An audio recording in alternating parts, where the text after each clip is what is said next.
Hello प्यारे बच्चों, कैसे हैं आप। मैं डॉक्टर सुशील आपका फिजिक्स में हेल्प चैनल में तहे दिल से स्वागत करता हूं। आजकल हम कर रहे हैं क्लास 12 की केमिस्ट्री को और उसका कर रहे हैं चैप्टर नंबर 3। और आज का जो हमारा टॉपिक है वो है एनसीईआरटी का टॉपिक नंबर 3.6 जो कि है बैटरियां यानी कि बैटरीज। पहली बात तो आखिर बैटरी होती क्या है। आपने इससे पहले सेल शब्द का इस्तेमाल सुना होगा। सेल का अर्थ होता है कि एक ऐसा उपकरण जो कि सामान्यतः रासायनिक ऊर्जा को वैद्युत ऊर्जा में परिवर्तित करता है।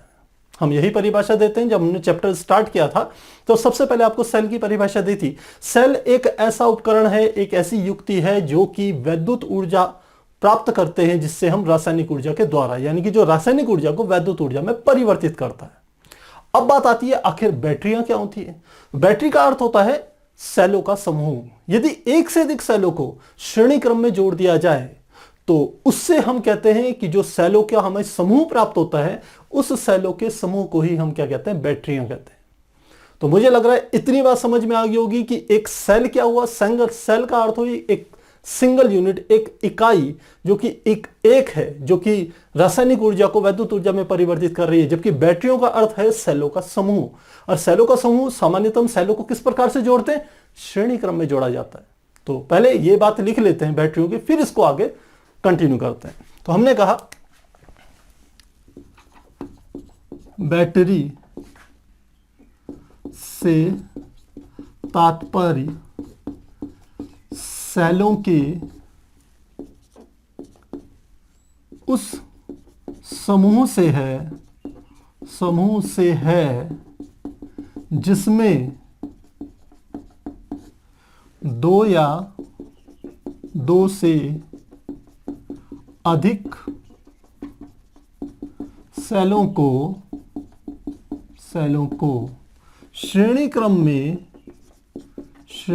में जोड़ा जाता है।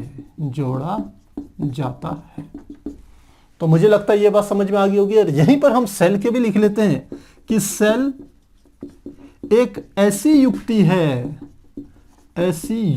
है जो हम कह सकते हैं रिडॉक्स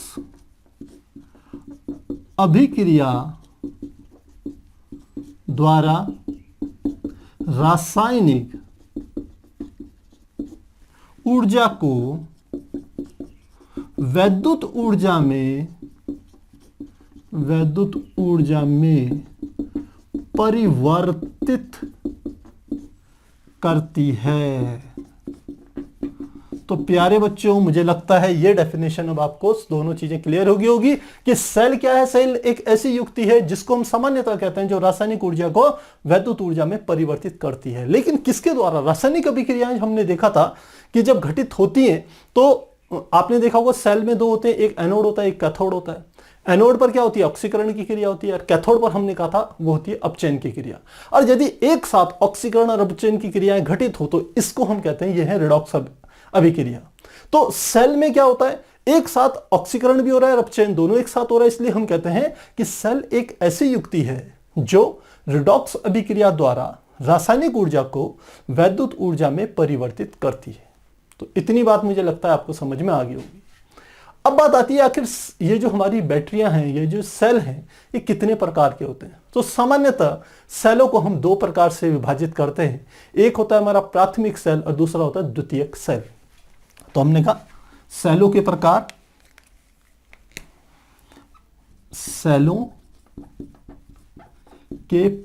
की यदि बात करें तो हमने कहा इसको दो भागों में विभाजित करते हैं। पहला है प्राथमिक सेल और दूसरा हमारा होता है द्वितीयक सेल।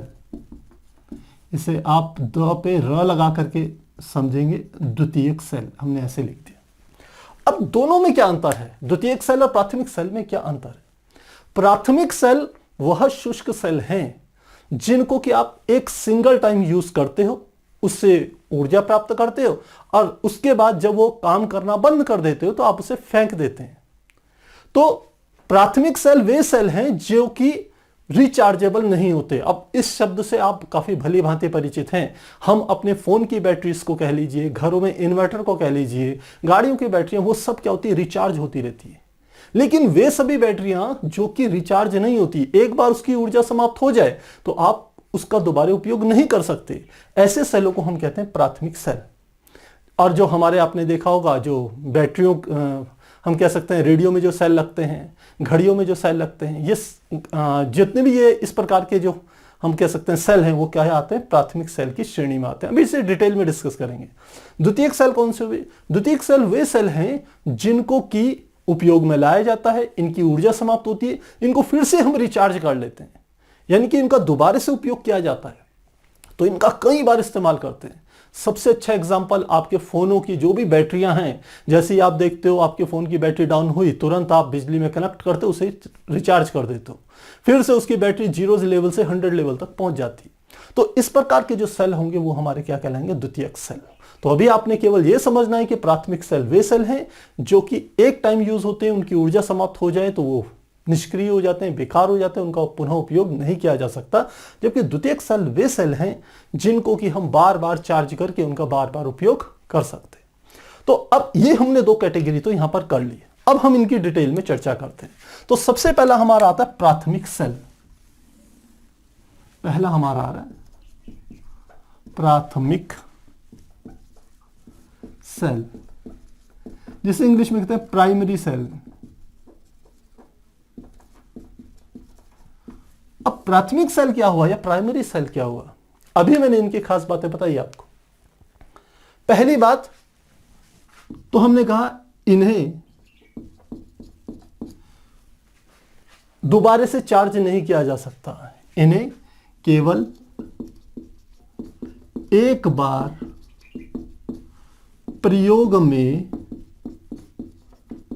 लाया जाता है तथा इन्हें पुनः चार्ज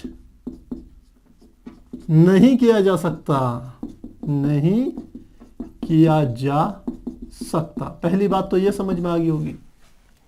दूसरी बात आप कहें कि इनका इस्तेमाल कहां हो रहा है? इनका इस्तेमाल होता है, हम कह सकते हैं रेडियो में, रेडियो में, घड़ियों में इनका प्रयोग किया जाता है, प्रयोग किया जाता है। तो दूसरी बात भी समझ में आ गई। तीसरी एक इंपॉर्टेंट बात जो आपको लिखनी पड़ेगी यदि एग्जाम में ऐसा प्रश्न आता है, ये जो मैं तीनों स्टेप आपको बता रहा हूं, यह कहीं पर भी आपके पास सेल के बारे में जानकारी पूछी जाए तो आपको यह लिखना पड़ेगा पहले कि यह कौन सा सेल है, प्राथमिक सेल है, द्वितीयक सेल है। प्राथमिक है तो क्यों है? तो पहली लाइन यही है कि इनको एक बार सिंगल टाइम यूज करते हैं। कहां यूज होते हैं? हमने कहा रेडियो और घड़ियों में यूज हो रहे हैं, और इससे कितनी वोल्टेज मिल रही है यह भी आपको लिखना पड़ेगा। तो हम लिखते हैं इनसे 1.5 वोल्ट प्राप्त होती है। तो आपने देखा होगा, आप जब अपनी घड़ी में जो आपकी वॉल क्लॉक होती है उनके लिए जब सेल लाते हैं, या आप देखते होंगे कि आपके जो टीवी के रिमोट हैं जब उनके लिए आप सेलों का उपयोग करते हैं, वे सारे के सारे प्राथमिक सेल ही होते हैं। आप देखते हो ये जब घड़ी चलना बंद हो जाती है आप उसका सेल निकाल करके फेंक देते हो, उसकी जगह नया सेल ले आते हो, क्योंकि आपको पता है वो चार्जेबल नहीं है।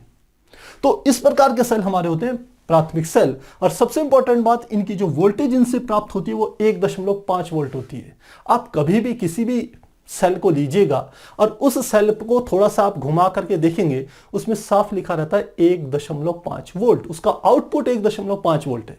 और सबसे अच्छी बात यह है कि वो जो वोल्टेज है, जो आउटपुट वोल्टेज है, वो पूरी की पूरी प्रक्रिया के दौरान, आप अपनी घड़ियों में जब सेल डालते हैं नया सेल, तो लगभग 1-1.5 साल वो चलता है। तो पूरे 1-1.5 साल तक उसकी जो आउटपुट वोल्टेज होती है वो 1.5 वोल्ट ही होती है, वो रिड्यूस नहीं होती, वो कम नहीं होती। ये इसकी कमाल की बात है। तो हमने कहा ये हमारे पास क्या आ गया, प्राथमिक सेल आ गए, कि जो मेन प्रॉपर्टीज है वो आ गई। अब हम यहां पर जो प्राथमिक सेल तो कई प्रकार के हैं, यहां पर हम जो चर्चा करेंगे प्राथमिक सेलों की, वह हम करेंगे 2 प्रकार के सेल। एक हमारा होता है लेक्लांशी सेल। पहला सेल हमारा कौन सा आ गया, लेक्लांशी सेल। लेक्लांशी सेल। और दूसरा हमारा होता है मर्क्यूरी सेल, मर्क्यूरी सेल। इन दो सेलों को हम यहां पर क्या करेंगे, स्टडी करेंगे। तो सबसे पहले हम लेते हैं लेक्लांशी सेल को। तो पहला हमारा यहां पर आएगा लेक्लांशी सेल, लेक्लांशी सेल। लेक्लांशी सेल जिसके अंदर ये तीनों बातें होंगी, ये जो मैंने आपको लास्ट में लिखाया है, इससे 1.5 वोल्ट प्राप्त होती है। आप इसको यहां से चाहें तो इसे रिमूव कर दीजिए। यहां पर 1.5 वोल्ट, यहां से मैं इसे हटा रहा हूं, क्योंकि ये जो दोनों प्रॉपर्टीज हैं, ये लेक्लांशी के लिए भी आएगी और मर्क्यूरी के लिए भी आएगी। लेकिन ये तीसरी वाली जो है वो लेक्लांशी के लिए तो सत्य है, लेकिन मर्क्यूरी के लिए नहीं है, क्योंकि मर्क्यूरी सेल की जो आउटपुट वोल्टेज होती है वो होती है 1.35 वोल्ट, इसलिए मैंने इसे यहां से हटा दिया। तो सबसे पहले यहां पर यही बात लिख रहे हैं हम कि इसमें हमें कितनी वोल्टेज प्राप्त होती है। तो लिखते हैं इससे 1.5 वोल्ट प्राप्त होती है। पहली बात समझ में आ गई। अब यदि आपसे लेक्लांशी सेल एग्जाम्स में पूछा जाए तो आप क्या क्या करेंगे। देखिए, पहले तो आप उसकी ये वाली बातें लिखेंगे, साथ में ये पॉइंट लिखेंगे, इससे 1.5 वोल्ट प्राप्त होती है। सेकंड, इसका डायग्राम बनाएंगे। और तीसरा, सबसे इंपॉर्टेंट बात, कि सेल के अंदर जो अभिक्रियाएं हो रही हैं, जो कि हमारी क्या है, रिडॉक्स अभिक्रियाएं हैं, यानी कि ऑक्सीकरण अपचिह्न की क्रिया, वह भी आपको दिखानी पड़ेगी। तो आप समझिए आपको फुल मार्क्स मिलेंगे, और वही मैं आपको यहां पर शो भी करूंगा। तो सबसे पहले इसके डायग्राम को समझते हैं। आपने कभी इसका डायग्राम देखा हो तो डायग्राम कुछ इस प्रकार से होता है सेल का, ये इस प्रकार का होता है। ये जो सबसे बाहर का, कभी आप पेंसिल सेल लेकर के आइएगा, और पेंसिल सेल तो पतले होते हैं, एक उससे मोटा वाला सेल होता है जो पुराने समय पे रेडियो पे लगता था, और उसके बाहर की आप देखोगे जो राउंड शेप होगी, ये वाला हिस्सा होगा, इसमें कंपनी का लोगो बना हुआ होता है। जिस भी कंपनी का हो, चाहे वो पैनासोनिक हो, निप्पो हो, कुछ भी हो, उसका लोगो बना हुआ होता है। उसका एक गत्ते का सा हम कह सकते हैं कवर होता है, उसके ऊपर कंपनी का लोगो। कभी आप उसे हटा करके देखिएगा, वो जो पूरा का पूरा आपको दिखाई देगा, वो लगभग हम कह सकते हैं ग्रे कलर का कवर दिखाई देगा। और वो ग्रे कलर क्या होता है, वो होता है जिंक। तो यानी कि इसमें सबसे बाहर की ओर क्या लगा हुआ होता है, ये जो बना होता है, ये बना होता है जिंक का, यानी कि Zn का। और इस जिंक के बीच में, मध्य भाग में, आपने देखा होगा सेल का ऊपर की ओर एक टोपी बनी हुई होती है, एक कैप बनी हुई होती है। और वो कैप क्या होती है, वास्तव में उसके नीचे की ओर क्या होता है, ग्रेफाइट होता है। ग्रेफाइट की इस प्रकार से एक छड़ होती है, ये। और ये हमारी क्या है, ग्रेफाइट, ग्रेफाइट की छड़, ये बनी हुई होती है। और हम कह सकते हैं इन दोनों के बीच में जो पदार्थ बने हुए होते हैं, और वही पदार्थ क्या होते हैं, ऊर्जा का, वैद्युत ऊर्जा के स्रोत का काम करते हैं। वही रासायनिक ऊर्जा को वैद्युत ऊर्जा में परिवर्तित करते हैं।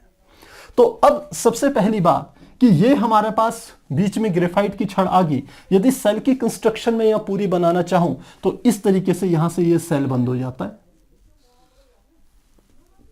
ये पूरा का पूरा हिस्सा कवर्ड होता है, ध्यान रखिएगा, ये पूरा हिस्सा कवर्ड होता है। यहां से ये हिस्सा भी कवर्ड होता है, इधर से ये हिस्सा भी कवर्ड होता है। कवर्ड मतलब पूरा का पूरा ढका हुआ रहता है। लेकिन नीचे वाला हिस्सा वो ढका हुआ नहीं रहता। नीचे वाला हिस्सा, कभी भी आप सेल देखेंगे तो सेल के नीचे आप चमक सी देखेंगे, वो हमारी क्या होती है, जिंक होती है। जो ग्रे कलर का आपको बाहर का पोर्शन दिखाई देगा, चाहे आप पेंसिल सेल लीजिए, चाहे आप कोई भी थोड़ा मोटा सेल लीजिए, वो सारे के सारे जिंक, उसमें सबसे बाहरी कवर क्या होता है, जिंक का होता है। और अब ये जिंक क्या काम करेगा, इस बात को भी समझिए। ये जिंक जो होता है, आपने देखा होगा सेल में एक तरफ लिखा होता है प्लस, एक तरफ लिखा होता है माइनस। जो ऊपर वाला हिस्सा होता है यहां पर लिखा होता है आपका पॉजिटिव प्लस, और जो नीचे वाला हिस्सा होता है ये वाला होता है हमारा, यहां पर लिखा होता है नेगेटिव। और साथ ही ये जो ग्रेफाइट की छड़ होती है ऊपर तो निकली होती है, लेकिन ये नीचे जिंक की जो हमारा कवर है, बॉक्स है, उससे कहीं भी टच नहीं होती, क्योंकि इनमें से एक काम करेगा कैथोड का, एक काम करता है एनोड का। अब आप जानते हैं कैथोड और एनोड की परिभाषा हम कैसे देते हैं। कैथोड की परिभाषा होती है कि जहां पर अपचयन की क्रिया घटित होती है उसे हम कहते हैं कैथोड, और जहां पर ऑक्सीकरण की क्रिया होती है उसे हम कहते हैं एनोड। हम कोशिश करेंगे कि ये जितने भी सेल हैं इन सेलों को आपको रिडॉक्स अभिक्रिया के द्वारा समझाए जाए तो आपको काफी आसानी से समझ में आ जाएंगे। तो सबसे पहले हम समझते हैं कि जिंक में क्या होता है। यदि हम जिंक की बात करें तो जिंक परिवर्तित होता है जिंक के आयन में, इसको ऐसे लिख दिया जाए, और साथ में 2 इलेक्ट्रॉन यहां से निकल जाते हैं। तो ये जो जिंक का सबसे बाहर की प्लेट है यही क्या कर रही है, इलेक्ट्रॉन त्याग रही है। इसका मतलब ये ऑक्सीकरण की क्रिया कर रही है, और ऑक्सीकरण की क्रिया कर रही है तो अपने आप में ये जिंक क्या करेगा, एनोड का कार्य करेगा, क्योंकि ये इलेक्ट्रॉन त्याग रहा है। तो ये क्या किसका काम करेगा, एनोड का। और यहां ये जो ग्रेफाइट की छड़ है निश्चित रूप से किसका काम करेगी, ये काम करेगी कैथोड का। ये ध्यान रखना आपने। तो ये जो हमारी यहां पर अभिक्रिया हुई ये किसकी अभिक्रिया हुई, ये हमारी हुई ऑक्सीकरण की। आपको मैं बता चुका हूं ऑक्सीकरण में क्या होता है, ऑक्सीकरण में इलेक्ट्रॉनों को त्यागा जाता है। तो ऑक्सीकरण की क्रिया होती है, ऑक्सीजन को ग्रहण किया जाए तो ऑक्सीकरण की क्रिया होती है, हाइड्रोजन को त्यागा जाए तो ऑक्सीकरण की क्रिया होती है। ये तीनों बातें हमने चैप्टर के स्टार्टिंग में आपको समझाई हुई है। तो यहां पर ये क्रिया हो रही है, इसका मतलब ये क्या चीज है हमारी, ये हमारी है एनोड। तो एनोड पर जो क्रिया हो रही है वो जिंक परिवर्तित हो रहा है जिंक आयन में, और साथ में 2 इलेक्ट्रॉनों को क्या कर रहा है, त्याग रहा है। अब कैथोड की अभिक्रिया समझने से पहले यह देखना पड़ेगा कि यहां बीच में क्या भरा हुआ रहता है। तो इनके बीच में ये जो पदार्थ भरा हुआ होगा, इसको इस प्रकार से हम दिखा रहे हैं। ये जो पदार्थ भरा हुआ रहता है यह पदार्थ हमारा होता है एक तो अमोनियम क्लोराइड का, दूसरा हमारा होता है जिंक क्लोराइड का, तीसरा होता है मैग्नीज ऑक्साइड MnO2, और एक इसमें भरी भी रहती है कार्बन का जल। तो ये 4 चीजें हमने कहा यहां पर भरी हुई हैं इसके बीच में। अब इसी के द्वारा अभिक्रिया कैसे घटित होगी ये आपने समझनी है। अब हमने कहा एनोड पर तो यह अभिक्रिया हो गई कि जिंक ने इलेक्ट्रॉनों को त्यागा और वो जिंक आयन में परिवर्तित हो गया। अब कैथोड पर क्या होता है ये देखिए, कैथोड पर, अब कैथोड है तो यहां कौन सी क्रिया होनी चाहिए, अपचयन की। अब अपचयन की क्रिया क्या होगी, अपचयन की क्रिया को हम ऐसे लिख सकते हैं, ये आ गया MnO2 हम यहां पर लेते हैं। अब MnO2 मैग्नीज ऑक्साइड का क्या होता है, यहां पर अपचयन होता है। और अपचयन क्या होगा, जैसे हमने देखा था ऑक्सीकरण में इलेक्ट्रॉनों को त्यागा जाता है, वैसे अपचयन में इलेक्ट्रॉन ग्रहण किए जाते हैं। अब इलेक्ट्रॉन यदि ग्रहण करेगा तो इसकी ऑक्सीकरण संख्या क्या होगी, घटेगी, और मैग्नीज की ऑक्सीकरण संख्या 4 से घट करके 3 में परिवर्तित होती है। तो हम कहेंगे 3 में कैसे परिवर्तित होगी ये देख लेते हैं। यहां पर हमने कहा मैग्नीज के साथ क्या होगा, एक इलेक्ट्रॉन को प्राप्त करेगा, हमने कहा एक इलेक्ट्रॉन को प्राप्त करा, तो किसमें परिवर्तित हो गया, हमने कहा यह परिवर्तित हुआ है, हमने कहा यहां पर इसकी ऑक्सीकरण संख्या है 4। कैसे है ये मैं भी आपको बताऊंगा। ये 3 ऑक्सीकरण संख्या में परिवर्तित हो रहा है इलेक्ट्रॉन को ग्रहण करके, तो क्या बनेगा Mn, और साथ में यहां बनता है OH, और साथ में हमारा यहां पर O। ये इस प्रकार से परिवर्तित हो जाता है। अब आप कहेंगे सर यहां MnO2 तो ठीक है, यहां पर MnOO भी ठीक है, लेकिन ये H कहां से आया, अब समस्या यहां आती है। अब इसके लिए आप देखिए कि यहां पर हमने क्या रखा हुआ है, NH4Cl रखा हुआ है। NH4Cl भी इस पेस्ट के अंदर नमीदार पेस्ट होता है ये। तो इसमें क्या होता है, NH4Cl में जब ये इसके अंदर आता है तो हम कह सकते हैं अमोनियम आयन अलग हो जाता है, क्लोरीन आयन अलग हो जाता है, और वही अमोनियम आयन यहां पर इस्तेमाल होता है। तो साथ में क्या गया NH4, और साथ में हमारा यहां पर इसका आयनिक फॉर्म आ जाएगी, यानी कि इस तरीके से। तो हमने कहा मैग्नीज ऑक्साइड का क्या हुआ, अपचयन हुआ, तो इसने इलेक्ट्रॉन ग्रहण किया। यहां पर इसकी ऑक्सीकरण संख्या में लिख लेता हूं, किसकी, Mn की ऑक्सीकरण संख्या यहां पर है 4, और यहां पर इसकी Mn की ऑक्सीकरण संख्या ये हो जाती है 3। अब आप कहेंगे सर 3 कैसे हुई और यहाँ 4 कैसे हुई? मैं आपको ये चीज पहले सिखा चुका हूं। देखिए ये MnO2 अपने आप में उदासीन है। उदासीन का अर्थ है कि इसकी ऑक्सीकरण संख्या और O2 की ऑक्सीकरण संख्याओं का योग 0 के बराबर होना चाहिए। मान लेते हैं Mn की ऑक्सीकरण संख्या मैं यहां लिख रहा हूं, Mn की ऑक्सीकरण संख्या x है और O2 की ऑक्सीकरण संख्या कितनी होगी? एक ऑक्सीजन के एक परमाणु की या एक आयन की ऑक्सीकरण संख्या होती है -2, तो 2 की कितनी होगी? -4 हो जाएगी। इसकी कितनी होगी? -4। अब इन दोनों का योग 0 के बराबर है क्योंकि ये क्या है? उदासीन है। तो लिखेंगे x plus -4 is equal to 0। तो x बराबर क्या हो गया? 4। इसका अर्थ है यहां पर इसकी ऑक्सीकरण संख्या कितनी आई है? 4 आई है। मुझे लगता है ये बात आपको समझ में आ गई होगी। पहले भी जब ऑक्सीकरण संख्याओं के बारे में हमने बताया था तो वहां ये चीज डिस्कस की थी। अब यहां पर ये ऑक्सीकरण संख्या 3 कैसे हो गई इसे भी समझिए। OH की जो ऑक्सीकरण संख्या होती है वो होती है -1 और ऑक्सीजन की ऑक्सीकरण संख्या कितनी होती है? -2। अब फिर यहां पर यदि आप निकालने की कोशिश करेंगे तो कैसे होगा? देखिए Mn की मैंने कहा मान लेते हैं x है, तो क्या हो गया? x प्लस OH की क्या है? -1, तो -1। ऑक्सीजन कितनी है? -2, तो क्या लिख लेंगे? -2। इसका योग कितना? 0 के बराबर, क्योंकि ये पूरा का पूरा न्यूट्रलाइज है, उदासीन है, इसलिए क्या हो गया? 0।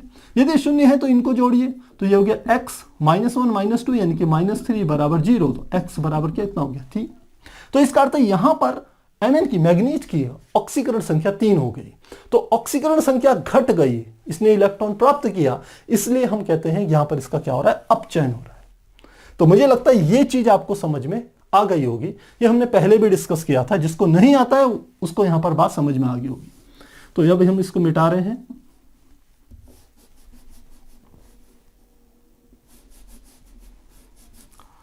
तो इतनी बात समझ में आ गई। तो देखिए अब हमको ये तो पता चल गया कि यहां पर हाइड्रोजन कहां से आया? यहां से आया। लेकिन अब यहां पर बचेगा क्या? यहां पर बचेगा, आप देखिए तो एक हाइड्रोजन यहां चले गया, तो क्या बचेगा यहां पर? यहां पर हमारा बच जाएगा प्लस NH3। और ये NH3 किस स्टेट में होगा? गैसीय अवस्था में होगा। तो एनोड पर यह अभिक्रिया हुई और कैथोड पर यह वाली अभिक्रिया हुई। अब कैथोड पे यह अभिक्रिया तो समझ में आती है, लेकिन यहां पर एक टेक्निकल प्रॉब्लम आती है।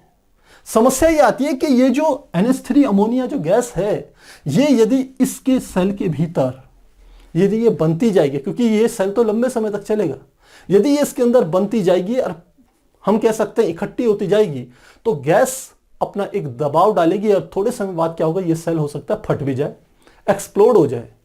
तो इस समस्या से बचने के लिए हम क्या करते हैं? इस अमोनिया को ट्रैप करवाते हैं, यानी कि कहीं किसी एक जगह से मिला करके हम कह सकते हैं कुछ नई चीज बनाने की कोशिश करते हैं। और वो किस प्रकार से बनती है? उसके लिए हम क्या करते हैं? जो जिंक होता है, लिखते हैं यहां पर, बनने वाली अमोनिया भी क्रिया करती है। और कैसे क्रिया करती है? यह बनाती है, क्रिया करती है तथा ZnNH3 का होल 4 और यह हम साथ में लिख लेते हैं +2, यह हमारा इस चीज का निर्माण कर लेती है तथा इसका निर्माण करती है। तो हमने कहा इसका निर्माण करती है। अब आप कहेंगे सर इसका निर्माण होता कैसे? तो निर्माण करने का तरीका क्या है? जो जिंक का आयन बन रहा है, थोड़ा सा हम इसका इधर से यूज कर रहे हैं, जो ये जिंक का आयन है, जिंक +2, जो कि हम यहां देख रहे हैं, ये अमोनिया गैस के साथ क्रिया करता है, NH3, जो कि कैसे स्टेट में है? गैसियस स्टेट में है। और यह हमारा यह बना देता है जिंक NH3 का होल 4 और यहां पर हमारा जाएगा +2। और ध्यान रखिएगा ये कैसा है? ये एक आयन है, तो ये कैसा होता है आप जानते हैं? आयन क्या होता है? जलीय विलयन में ही रहता है। तो ये यहां पर इस प्रकार से उपस्थित हो जाता है। तो यहां पर अमोनिया इसके साथ ट्रैप हो जाती है, फंस जाती है, जिसके कारण हम कह सकते हैं जो एक्सप्लोड की कंडीशन थी वो नहीं हो पाती। तो इस प्रकार से हम क्या कर सकते हैं? जो हमारा पहला सेल है लेक्लांशी सेल, इसको समझ सकते हैं। तो प्यारे बच्चों, ध्यान देने वाली क्या बात है कि पहली बात, प्राथमिक सेल क्या होता है। यदि लेक्लांशी सेल है तो वो प्राथमिक सेल है। आपको ये तीनों पॉइंट लिखने पड़ेंगे। फिर इसका डायग्राम आपको बनाना है, इसका डायग्राम कैसा है। फिर उसके साथ में एनोड पर क्या अभिक्रिया घटित हो रही है, कैथोड पर क्या अभिक्रिया घटित होती है, यह आपको प्रदर्शित करना होगा। तो आप इसे नोट कीजिए। फिर इसके बाद हम जो अगला हमारा टाइप है प्राथमिक सेल का, जिसे हम कहते हैं मर्क्यूरी सेल, फिर हम उसको डिस्कस करते हैं। तो प्यारे बच्चों, अभी हमने समझा प्राथमिक सेल को, और प्राथमिक सेल का पहला हिस्सा जिसको हमने कहा था, पहला हम कैसे प्रकार जिसको हमने लेक्लांशी सेल कहा था, उसको जाना। लेक्लांशी सेल को ही शुष्क सेल या ड्राई सेल भी कहते हैं। अब हम प्राथमिक सेल का ही एक दूसरा प्रकार समझेंगे, जिसे कि हम कहते हैं मर्क्यूरी सेल। और मर्क्यूरी सेल क्या हुआ? मर्क्यूरी सेल एक ऐसा सेल है जो है तो प्राथमिक सेल ही है, ड्राई सेल ही, पर खास बात क्या होती है, इसका जो आकार होता है वह हमारे लेक्लांशी सेल की तुलना में क्या होता है, छोटा होता है। आपने देखा होगा कि हाथ की घड़ियों पे छोटी छोटी बैटरीज या सेल पड़ते हैं, जो बटन सेल आप जिसे कहते हैं। तो वो जो बटन सेल होते हैं वही मर्क्यूरी सेल होते हैं। इसके अलावा उसका इस्तेमाल किया जाता है कान की जो मशीनें होती है, जिन लोगों के कान कमजोर होते हैं वो भी सुनने के लिए जिस मशीन का उपयोग करते हैं, वहां पर भी वैद्युत के स्रोत के रूप में मर्क्यूरी सेल का ही उपयोग किया जाता है। इसके अलावा अपने बच्चों के खिलौने देखे होंगे, बच्चों के खिलौनों में भी क्या करा जाता है, उसी सेल का उपयोग किया जाता है।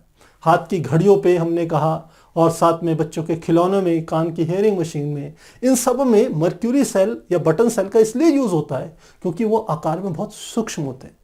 तो यही बातें हमने क्या करनी है, जब मर्क्यूरी सेल का एग्जाम में कभी कोई क्वेश्चन आए तो हमने क्या क्या चीजें लिखनी है, इसको देखते हैं। तो सबसे पहले हम लिखेंगे, पहले लिख लेते हैं कि इसका उपयोग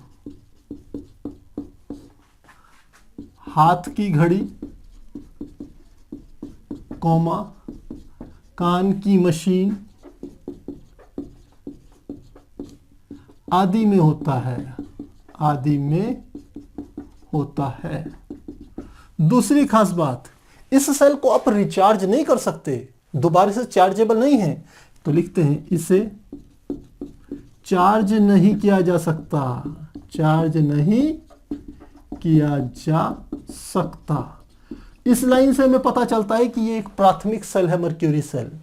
तीसरी बात, इसका आउटपुट वोल्टेज कितनी है, तो हमने देखा था लेक्लांशी सेल की आउटपुट वोल्टेज थी 1.5 वोल्ट, और इसकी जो वोल्टेज होती है 1.35 वोल्ट, क्योंकि इसका साइज कॉम्पैक्ट होता है इसलिए इसकी आउटपुट वोल्टेज भी कम होती है। तो लिखते हैं इससे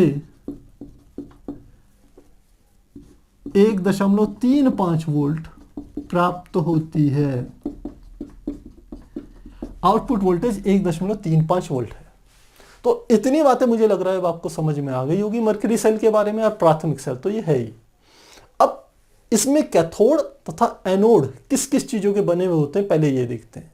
क्योंकि यहां पर हम कह सकते हैं, क्योंकि इसका साइज बिल्कुल कॉम्पैक्ट होता है, तो यहां पर छड़ों का इस्तेमाल ना होकर के हम क्या कह सकते हैं, जो हमारे रासायनिक केमिकल्स जो होते हैं उन्हीं का उपयोग किया जाता है कैथोड और एनोड के रूप में। तो कैथोड की यदि बात करें, कैथोड, और दूसरे में हम क्या लिख रहे हैं, एनोड। तो एनोड में हम प्रयोग करते हैं जिंक और मरकरी का अमलगम। जिंक और मरकरी का अमलगम मतलब एक पेस्ट जो होता है वो किसकी तरह काम करता है, एनोड की तरह काम करता है। ठीक इसी प्रकार से जो कैथोड होता है उसमें मरकरी ऑक्साइड तथा कार्बन, यह दोनों मिलकर के किसका काम करते हैं, कैथोड का काम करते हैं। तो मुझे लगता है ये चीज समझ में आ गई होगी। साथ ही कैथोड और एनोड के अलावा आप जानते हैं वैद्युत अपघट्य भी डाला जाता है, जैसे हमने पिछली बार में देखा था NH4Cl, ZnCl2, इन चीजों का इस्तेमाल किया गया था। ठीक उसी प्रकार से यहां पर जो वैद्युत अपघट्य होते हैं, अपघट्य जिसके द्वारा हमें वैद्युत ऊर्जा प्राप्त होती है एनोड और कैथोड की हेल्प से, वो हमारे होते हैं KOH तथा ZnO। तो ये हमारे क्या होते हैं, वैद्युत अपघट्य होते हैं। अब समझते हैं सबसे पहले इसके डायग्राम को। तो डायग्राम आप जानते हैं वो कैसा होता है, हमारे यहाँ जो बैटरी सेल होता है वो आपने देखा होगा, वो इस आकार का होता है, गोलाकार आकार का होता है, ऐसे बटन की शेप का होता है। तो इसमें जो ऊपर का हिस्सा होता है वो उसकी क्या होती है, कैप होती है, यानी कि जिसे कहते हैं टोपी। और ऊपर का जो हिस्सा होता है सेल का वह हमारा होता है एनोड। तो इसे कह देते हैं एनोड टोपी। एनोड टोपी, क्योंकि एनोड यहां पर कोई मेटल नहीं है, वो क्या है, एक पेस्टी है, एक केमिकल ही है। तो ये उसके ऊपर की ओर रहता है, तो यह कहलागी एनोड टोपी। अब इसकी यदि जैसे एनसीईआरटी ने दी है, इसकी कटिंग करके आप देखिएगा तो बीच का ये हिस्सा होता है सेपरेशन का, जहां से दोनों के दोनों सेपरेट किए जाते हैं। नीचे क्या होगा, कैथोड होगा। और कैथोड मैंने बताया किस चीज का बना हुआ होता है, हमारा HgO मर्करी ऑक्साइड तथा कार्बन का। तो ये हमारा क्या लिया हमने, कैथोड, ये मर्करी ऑक्साइड तथा कार्बन का होता है ये। और ऊपर का हिस्सा हमने कहा क्या है, एनोड। और एनोड हमने कहा किसका होता है, मर्करी, और जैसा हमने बताया जिंक और मर्करी का अमलगम होता है, यानी कि ZnHg, ये हमारा अमलगम होता है। इनके बीच में, इन दोनों कैथोड तथा एनोडों के बीच में, ये डायरेक्ट एक दूसरे के संपर्क में नहीं आते, इनके बीच में क्या होता है, KOH तथा ZnO वैद्युत अपघट्य के रूप में डाल दिया जाता है। तो इसको लिख दिया मैंने बीच में, जो बीच में का जो हिस्सा है वह हमारा क्या है, KOH वैद्युत अपघट्य। कौन सा, KOH, एक ये है और दूसरा है ZnO, दो चीजें हैं Zn। तो मुझे लग रहा है ये जो इसका हम कह सकते हैं कंस्ट्रक्शन जो है वो आपको अच्छे से समझ में आ गई होगी। अब समझते हैं आखिर रिएक्शंस क्या क्या होती हैं। तो सबसे पहले हम लेते हैं एनोड पर रिएक्शन। एनोड पर आप समझते हैं हमारे पास जो एनोड है वो एनोड किसका बना हुआ है, आप जानते हैं वो है जिंक और मरकरी का अमलगम है। तो जिंक और मरकरी के अमलगम में क्या होगा, ऑक्सीकरण की क्रिया होगी, क्योंकि एनोड पर किसकी क्रिया होती है, ऑक्सीकरण। और आप जानते हैं ऑक्सीकरण की क्रिया तीन तरीके से प्रदर्शित होती है। पहला, हम कहते हैं कि वह क्या करे, इलेक्ट्रॉन को त्याग दे। दूसरा, वो क्या करे, ऑक्सीजन को ग्रहण कर ले। तीसरा, वो हाइड्रोजन को त्याग दे। यदि ये तीनों में से कुछ भी हो रहा है तो हम कहते हैं ये क्या है, ऑक्सीकरण की क्रिया है। और ठीक यहां पर भी ऐसा ही होता है। यहां पर जो जिंक और मरकरी का जो अमलगम है यह परिवर्तित होता है किसके रूप में, जिंक ऑक्साइड के रूप में। जिंक मरकरी का अमलगम किसमें परिवर्तित हो रहा है, जिंक ऑक्साइड के रूप में। यानी कि जिंक क्या कर रहा है, ऑक्सीजन को ग्रहण कर रहा है, इसलिए हम कहते हैं जिंक का ऑक्सीकरण हो रहा है। तो सीधी बात है, ये ऑक्सीकरण की क्रिया होगी। कहां पर हो रही है, एनोड पर, और एनोड पर ही ऑक्सीकरण होता है। अब बताइए ये होगा तो आखिर ऑक्सीजन आएगा कहां से। तो ऑक्सीजन के आने का जो तरीका है, हमने कहा इसमें हमने क्या क्या डाला हुआ है, ये KOH डाला हुआ है। तो ये KOH आप कह सकते हैं K आयन में तथा OH आयन में क्या हो जाता है, परिवर्तित हो जाता है। तो ये वाला OH आयन घूम करके यहां आ जाएगा, OH आयन यहां पर आ गया।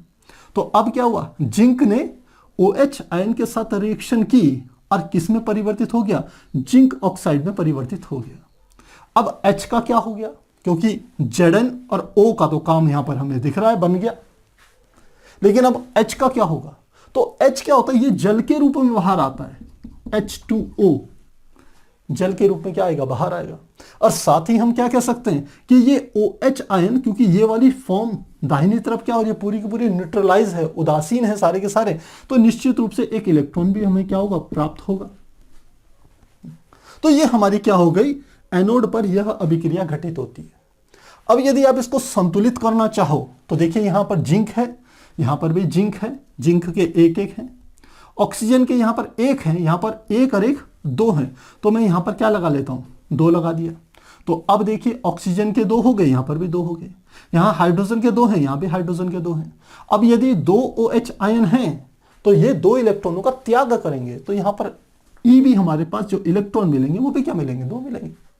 तो ये हमारी एनोड पर अभिक्रिया इस प्रकार से घटित होती है। अब चलते हैं कैथोड की तरफ।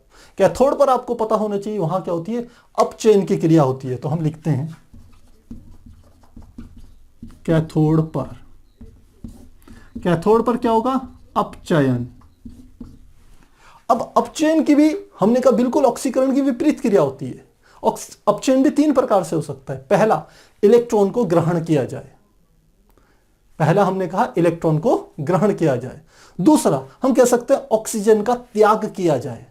तीसरा हाइड्रोजन को प्राप्त किया जाए। ये तीन तरीके से क्या होगा, अपचयन की क्रिया घटित हो सकती है। और अब आप देखिए कि कैथोड पर हमारे पास क्या है, HgO तथा मरकरी है। तो कैथोड पर होता क्या है कि जो HgO है यानी कि मरकरी ऑक्साइड है वो परिवर्तित होता है मरकरी के रूप में, जो कि लिक्विड फॉर्म में रहती है। ये इस फॉर्म में क्या हो रही है, परिवर्तित हो रही है। अब मरकरी यदि यहां जा रही है यानी कि ऑक्सीजन का त्याग कर रही है, तो ऑक्सीजन का त्याग किस प्रकार से होगा, ये HgO सामान्यतः क्रिया करता है किसके साथ, जल के साथ, जो यहां पर हमारे को जल मिला हुआ है, इस जल से क्रिया करता है। साथ ही ये वाले हम कह सकते हैं 2 इलेक्ट्रॉन आप कह सकते हैं यहां पर हमारे इस तरफ यूज होते हैं, क्योंकि क्या हो रहा है यहां पर अपचयन हो रहा है। तो एक प्रकार से आप कह सकते हो इलेक्ट्रॉन का क्या हो रहा है, ग्रहण कर रहे हैं, इलेक्ट्रॉन प्राप्त कर रहे हैं। तो ये इससे क्रिया करते हैं और दाहिनी तरफ हमारा क्या बन जाता है, यहां पर ये 2OH आयन यहां पर हमें प्राप्त हो जाते हैं। तो अपचयन की क्रिया में हमने कहा HgO से ऑक्सीजन हट रही है तो अपचयन हो रहा है। आप कह सकते हैं इलेक्ट्रॉन प्राप्त कर रहे हैं तो अपचयन हो रहा है, और अभिक्रिया हमारी इस प्रकार से प्राप्त होती है। तो यहां मरकरी ऑक्साइड किस में परिवर्तित हो रहा है, मरकरी में परिवर्तित हो रहा है। ये हमारी कैथोड की अभिक्रिया होगी।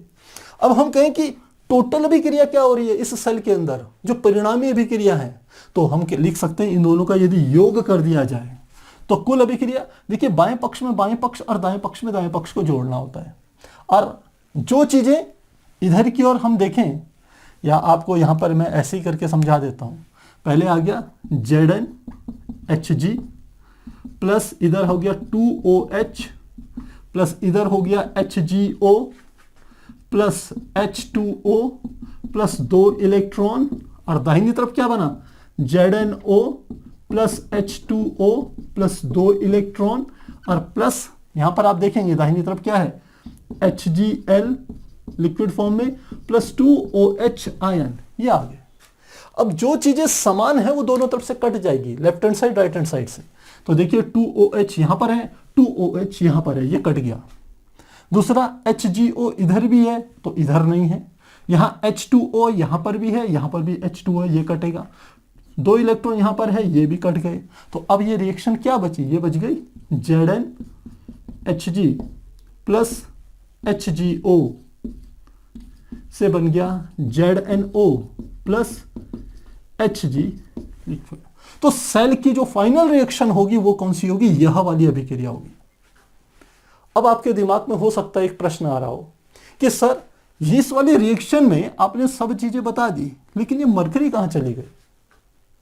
तो प्यारे बच्चों, जब ये रिएक्शन घटित होती है, ये अमलगम एक पेस्ट की फॉर्म में तो है जिंक मरकरी, लेकिन जब यह अभिक्रिया घटित होती है, जो मरकरी होती है वो नीचे बैठ जाती है, तली पे चली जाती है। तो यह रासायनिक अभिक्रिया में भाग नहीं ले रही है, आप ऐसा इसे कह सकते हैं। तो यहां इस अभिक्रिया में इसलिए आप देख रहे होंगे राइट हैंड साइड में कहीं पर भी मरकरी नहीं आई है, केवल जिंक की ही रिएक्शंस को यहां पर प्रदर्शित किया गया है। तो मुझे लगता है जो हमारा ये नया सेल है, जो प्राथमिक सेल का दूसरा तरीका है मरकरी सेल, यह आपको अच्छे से समझ में आ गया होगा। और आज हमने प्राथमिक सेल को यहां पर हम कह सकते हैं पूर्ण किया। यदि कहीं पर भी आपके कुछ भी डाउट होते हैं तो कमेंट बॉक्स में जरूर लिखिएगा। तो फिर मिलते हैं अगले क्लास में, तब तक के लिए गुड बाय।